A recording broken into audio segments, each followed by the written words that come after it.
दोस्तों, जो मैं कहानी सुनाने जा रहा हूँ सब कहानियों से हट के है। इसे तुम ध्यान से सुनना। समय नहीं है तो बाद में सुन लेना, लेकिन इस कहानी को पूरा जरूर सुनना। दोस्तों, बाप क्या होता है, माँ बाप की सया क्या होती है, एक छोटी सी कहानी सुनाता हूँ। एक बार एक आदमी एक रास्ते से कहीं जा रहे थे।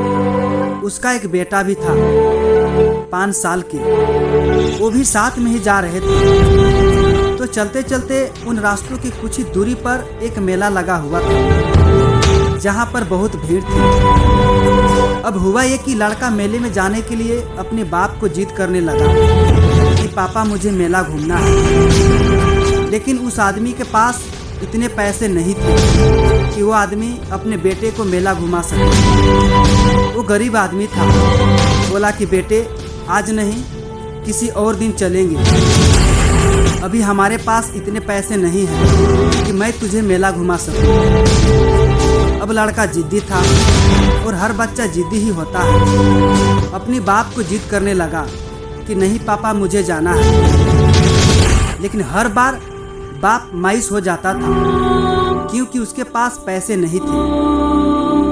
अब वो आदमी बच्चे के आगे मजबूर था, उसे मेले में लेकर के चले गए। बाप आगे आगे तो बेटा पीछे पीछे चल रहा है, और वो बच्चा बोल रहा है कि पापा मुझे वो खिलौना लेना है, पापा मुझे वो दिला दो, पापा मुझे ये दिला दो।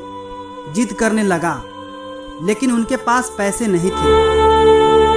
कुछ देर मेले में घूमने के बाद बच्चे का हाथ पिता के हाथों से छूट जाते हैं। बच्चा इधर उधर देखा तो उसके बाप नहीं मिल रहे थे। बच्चा फुट फुट कर रोने लगा कि पापा किधर गए, कि पापा किधर गए। उस बच्चे को रोता हुआ देख करके सभी लोग उसके पास आ गए, और सभी लोग उसे चुप कराने लगे कि ये लो खिलौने, ये लो मिठाइयाँ, अरे वो देख लो मौत का कुआं, अरे वहाँ पर घूमने चलो।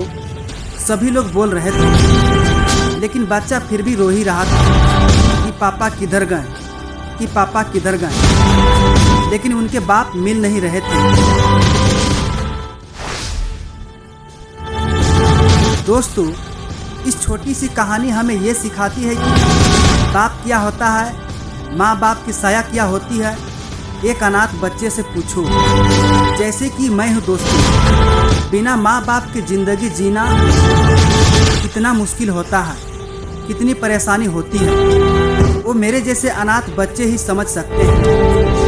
क्योंकि कोई भी तकलीफ होने पर माँ बाप को ही याद करते हैं, और सबसे पहले माँ बाप ही आगे आते हैं, रिश्तेदार या दोस्ती नहीं।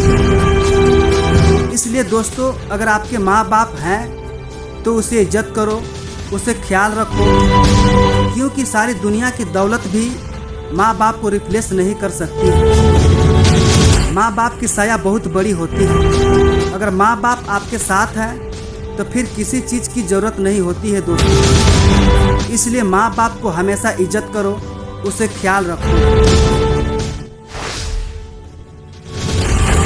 तो अगर मेरी कहानी अच्छी लगी हो तो मेरे चैनल को सब्सक्राइब जरूर करो, और ज़्यादा अच्छी लगी हो तो एक प्यारा सा कमेंट जरूर कर देना, ताकि मैं आप सभी के लिए अच्छी से अच्छी कहानियाँ ला सकूं। फिर मिलता हूँ अगली बार किसी और नए कहानियों के साथ।